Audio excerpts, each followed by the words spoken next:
Hello food lovers, welcome to mama's food. నేను మీ స్వాతి. ఈరోజు నేను కొబ్బరి కారాన్ని ఎలా ప్రిపేర్ చేసుకోవచ్చో చూపించబోతున్నాను. అన్నంలోకి, టిఫిన్స్లోకి, ఫ్రై రెసిపీస్లోకైనా ఎందులోకైనా ఆల్ ఇన్ వన్గా యూజ్ అవుతుంది. వేడి వేడి అన్నంలో కొబ్బరి కారం నెయ్యి వేసుకొని కలుపుకొని తింటే అమోఘంగా ఉంటుంది. హెల్త్ బాగాలేనప్పుడు, వంట చేసే ఓపిక లేనప్పుడు ఇలాంటి కారపొడులే మనల్ని సేవ్ చేస్తాయి. మరి చూసేద్దామా ఎలా ప్రిపేర్ చేయాలో? Let's start. ముందుగా స్టవ్ వెలిగించి ప్యాన్ కానీ కడాయి కానీ పెట్టుకొని అందులోకి 1/2 టేబుల్ స్పూన్ ఆయిల్ వేసుకోవాలి. ఆయిల్ హీట్ అయిన తర్వాత ఇందులోకి 15 నుండి 20 ఎండుమిర్చి, 4 రెమ్మల కరివేపాకు యాడ్ చేసుకుని వీటిని దోరగా ఫ్రై చేసుకోవాలి.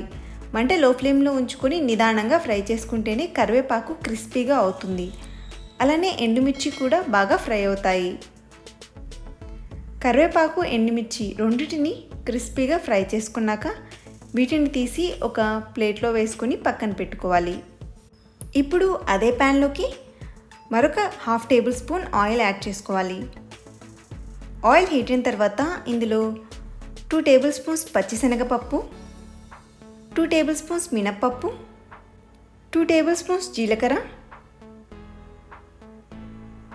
2 టేబుల్ స్పూన్స్ ధనియాలు, 1 టేబుల్ స్పూన్ ఆవాలు, 1/2 టేబుల్ స్పూన్ మెంతులు యాడ్ చేసుకుని మంట లో ఫ్లేమ్లో ఉంచుకుని వీటిని నిదానంగా కొద్దిగా రంగు మారేంత వరకు ఫ్రై చేసుకోవాలి. మంట లో ఫ్లేమ్లోనే ఉంచుకుని ఫ్రై చేసుకోవాలండి. హై ఫ్లేమ్లో కానీ మీడియం ఫ్లేమ్లో కానీ అస్సలు పెట్టకూడదు. ఇవి ఫ్రై అయిపోయిన తర్వాత వీటిని తీసి ఒక ప్లేట్లో వేసుకొని పక్కన పెట్టుకోవాలి. ఇప్పుడు అదే ప్యాన్లోకి సన్నగా తరిగిన 1 కప్పు ఎండు కొబ్బరి ముక్కలు వేసుకొని ఫ్రై చేసుకోవాలి. నేనైతే 2 ఎండు కొబ్బరి చిప్పలు ముక్కలుగా కట్ చేసి తీసుకుంటున్నాను. మంట లో ఫ్లేమ్లో ఉంచుకొని కొద్దిగా ఎండు కొబ్బరి ముక్కలు రంగు మారేంత వరకు ఫ్రై చేసుకోవాలి. ఈ విధంగా కొద్దిగా లైట్ గోల్డ్ కలర్కి టర్న్ అయిన తర్వాత స్టవ్ ఆపేసి వీటిని తీసి ఒక ప్లేట్లో వేసుకొని పూర్తిగా చల్లారనివ్వాలి. ఇంగ్రీడియంట్స్ అన్నీ పూర్తిగా చల్లారిన తర్వాత వీటిని మిక్సీ పట్టుకోవాలి.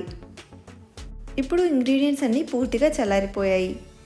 వీటితో కారపొడి ఎలా ప్రిపేర్ చేసుకోవాలో చూసేద్దాం. ముందుగా ఒక మిక్సీ జార్ తీసుకొని అందులోకి మనం ముందుగా ఫ్రై చేసుకున్న ఎండుమిర్చి, కరివేపాకు యాడ్ చేసుకోవాలి. ఇప్పుడే 1 టేబుల్ స్పూన్ ఉప్పు కూడా యాడ్ చేసి మెత్తగా మిక్సీ పట్టేసుకోవాలి. ఈ విధంగా మెత్తగా మిక్సీ పట్టుకున్న తర్వాత నెక్స్ట్ ఇందులోకి మనం ముందుగానే ఫ్రై చేసి పెట్టుకున్న పప్పులు, జీలకర్ర ఉన్నాయి కదా, వీటిని కూడా యాడ్ చేసి వీటిని కూడా కొద్దిగా మెత్తగా మిక్సీ పట్టుకోవాలి.